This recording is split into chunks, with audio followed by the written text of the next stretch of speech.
जिस समय भगवान शयन कर रहे थे तो कहते हैं दुर्योधन सबसे पहले पहुंचा मांगने के लिए।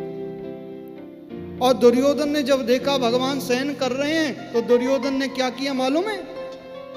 भगवान की सैया के जहां जिधर सिर था ना, जिधर तकिया लगा था, भगवान सोए थे, उधर जाकर बैठ गया, सिराने पर जाकर बैठ गया। 5 मिनट बाद अर्जुन आ गया और अर्जुन ने जब देखा कि कन्हैया थोड़ा शयन कर रहे हैं और दुर्योधन पहले से बैठा है, तो अर्जुन ने क्या किया मालूम है? अर्जुन मेरे भगवान के चरणों की तरफ आकर बैठ गया। अब एक बात बताइए, जब व्यक्ति सो रहा है और जब उसके नेत्र खुलेंगे तो सबसे पहले नजर किस पे जाएगी? सिराने वाले पर या पैरों वाले पर? तो चरणों की तरफ बैठे थे अर्जुन, और जैसे ही मेरे गोविंद ने नेत्रों को खोला ना और देखा सामने अर्जुन बैठा है, अरे अर्जुन तुम कब आए? पीछे से दुर्योधन ने कहा मैं आधे घंटे से बैठा हूं, मुझसे पूछा नहीं, और अर्जुन अभी 5 मिनट पहले आया है, पहले उससे ही पूछ लिया आपने।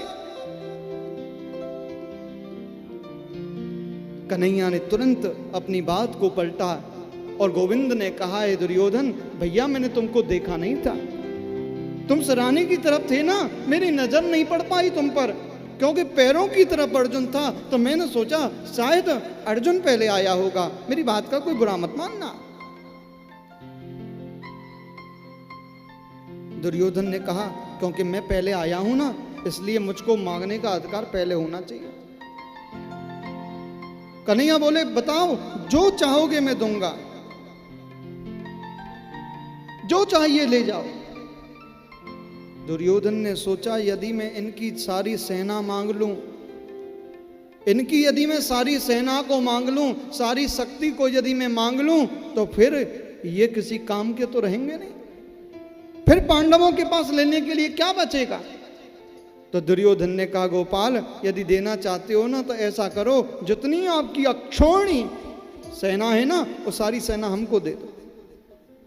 भगवान ने कहा तथास्तु, ऐसा ही होगा। अब जब दुर्योधन वहां से चला गया तो अर्जुन बैठे हैं, तो परम आदरणीय कन्हैया ने कहा जो था वो तो ले गया सब, जो मेरे पास में शक्ति थी वो तो सब ले गया, अब मेरे पास में कुछ नहीं है, अब तुझको क्या दूं मैं? अर्जुन ने कहा गोपाल मुझको सेना नहीं, हमको तो आप चाहिए, हमको तो आप चाहिए। कन्हैया कहते हैं अरे पगले तुझको मालूम नहीं, मैं यदि तेरे साथ में भी गया तो सेना भी नहीं है मेरे पास, और मेरा ये भी वचन है कि मैं शस्त्र नहीं उठाऊंगा। यदि तेरे साथ भी गया ना तो युद्ध में शस्त्र नहीं उठाऊंगा तुझको बचाने के लिए।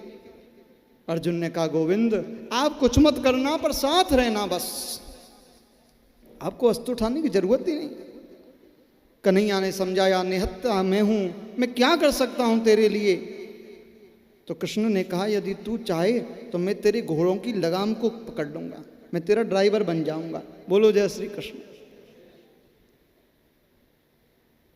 कहते हैं ना भक्त के बस में है भगवान, एक भजन आता है, पूरा तो याद नहीं है पर एक कड़ी है भक्त के बस में है भगवान। तो कहते हैं आज भगवान ने लेकर जब सुना है तो बोले मैं शस्त्र नहीं उठाऊंगा, अर्जुन ने स्वीकार किया है। पर यत्र योगेश्वरः कृष्णा यत्र पार्थो धनुर्धरा तत्र श्री ब्रजो भूत ध्रुमानी तिर्म तिर्ममा। आज कहते हैं मेरा गोपाल पधारा है और गोपाल ने लगाम को पकड़ा है। आज भगवान देखिए जहां स्वयं कृष्ण हो, जहां मेरा स्वयं गोपाल हो, क्या उसको कोई पराजित कर सकता है? मूर्खता तो उसकी थी और मूर्खता तो हमारी है कि भगवान के दरबार में जाकर कहते हैं 2-4 करोड़ मिल जाए, 4-5 दिन में व्यवस्था बन जाए तो फैक्ट्री थोड़ी आगे बढ़ जाएगी, 2-4 गाड़ी बन जाए, 2-4 फ्लैट मिल जाए तो थोड़ी व्यवस्था आगे बढ़ जाएगी। हम भी दुर्योधन की तरह केवल मांगने में लगे हैं, ये नहीं मांग रहे कि गोपाल तुम ही आकर बैठ जा, पर कमी किस बात की रहेगी? हमारी भी थोड़ी कमी है। हमारे ब्रज में एक व्यक्ति ने बहुत बढ़िया बात कही। एक भिखारी होते हैं ना, भिखारी जो मांगते हैं, तो भिखारी मांगते हैं तो बाहर बैठ के जो उनको दिया जाता है लेते हैं।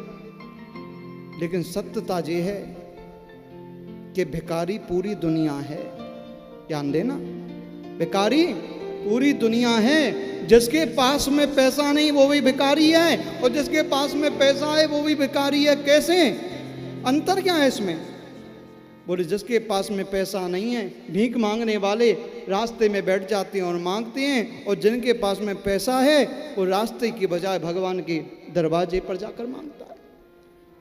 भिखारी बाहर मांगता है सड़क पर, और पैसे वाला अंदर जाके मांगता है। इतना ही तो अंतर है। तो भिखारी सारी दुनिया, दाता एक राम, भिखारी सारी दुनिया।